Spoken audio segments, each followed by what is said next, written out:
હવે વાત સુરતની સુરતના બારડોલીમાં ભંગારના ગોડાઉનમાં ભીષણ આગ લાગી છે।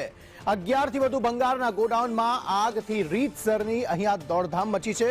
પ્રાંત અધિકારી દ્વારા આ ઘટનાને મેજર કોલ જાહેર કરાયો છે। ફાયર વિભાગની 15 થી વધુ ગાડીઓ ઘટના સ્થળે પહોંચી છે। ગોડાઉનમાં પ્લાસ્ટિક હોવાથી આગે વિકરાળ સ્વરૂપ ધારણ કર્યું છે।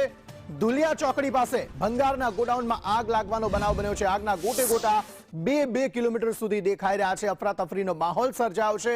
આગ પર કાબુ મેળવવાના પ્રયાસો હાલમાં હાથ ધરવામાં આવ્યા છે। 15 થી વધુ ગાડીઓ ફાયર વિભાગની અહીંયા ઉપસ્થિત છે।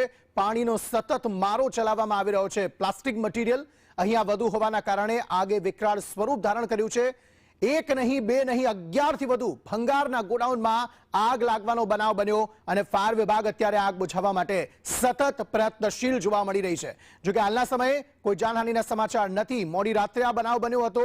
આસપાસ કોઈ વ્યક્તિ હતું કે કેમ, આગ બુઝાયા બાદ આ સમગ્ર માહિતી જે છે તે સામે આવશે। પરંતુ હાલના સમયે આ આગ પર કાબુ મેળવવાના પ્રયત્નો ફાયર વિભાગ દ્વારા હાથ ધરવામાં આવ્યા છે। સતત પાણીનો મારો ચલાવવામાં આવી રહ્યો છે।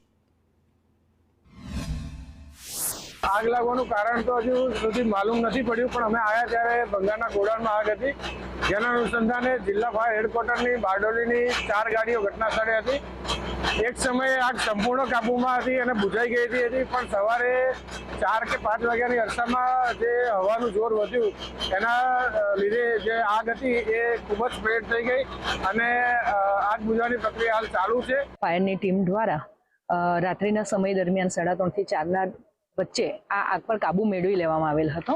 ત્યારબાદ વધારે પવનના કારણે આગ ફરીથી રીજનરેટ થઈ છે અને આગ થોડી વિકરાળ બની છે, કારણ કે ગોડાઉનમાં પ્લાસ્ટિક અને મોટાભાગનો કચરો છે। એથી અમારી ફાયરની ટીમ જે છે એને કંટ્રોલ કરવા માટે અત્યારે બી સતત એમના પ્રયત્નો ચાલુ છે। આપણા પાસે 15 જેટલી ફાયરની ટીમ અત્યારે સ્થળ પર હાજર છે, ફાયર ફાઇટર સહિત। બાજુમાં નજીકમાં વ્યારા, કામરેજ, નવસારી, પીપીએલ પલસાણા, એસએમસી, ઈઆરસીમાંથી પણ ફાયરની ટીમ બોલાવવામાં આવેલી છે।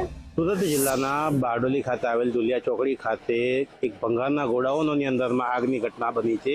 આપને સીધા દ્રશ્યો બતાવવા માંગીશ। જે દુલિયા ચોકડી ખાતે આવેલા જે ભંગારના ગોડાઉનો છે એ ગોડાઉનની અંદરમાં હાલ આગની ઘટના બની છે। મોડી રાતે ઘટના બનતાની સાથે જ જે ફાયરની ટીમો છે એ ઘટના સ્થળે આવી પહોંચી હતી। બારડોલી ફાયરની ટીમ દ્વારા પ્રથમ તબક્કે આગને કાબૂમાં લઈ લેવામાં આવી હતી। જોકે આગ ઓલવ્યા બાદ ફરી પાછી આગ ભભૂકી હતી, જે બાદ આગ જે છે તે વિકરાળ સ્વરૂપ ધારણ કર્યો। તો આપ દ્રશ્યોની અંદરમાં જોઈ શકો છો કે જે રીતે આગના ગોટે ગોટા જે નીકળી રહ્યા છે અને આગ જે છે તે હાલ વિકરાળ બની છે। આગ વિકરાળ બનવાના કારણે જે મેજર કોલ જે છે તે પ્રાંત અધિકારી દ્વારા જાહેર કરવામાં આવ્યો છે। બારડોલી, વ્યારા, પલસાણા, કામરેજ સહિતની જે ફાયરની ટીમો છે તે ઘટના સ્થળે આવી પહોંચી છે। વિકરાળ બની રહી છે। પ્લાસ્ટિકનો ગોડાઉન છે, પ્લાસ્ટિકનો સામાન હોવાના કારણે જે ફાયરની ટીમો છે એ ફાયરની ટીમોને આગ ઓલવવા માટે મુશ્કેલી પડી રહી છે।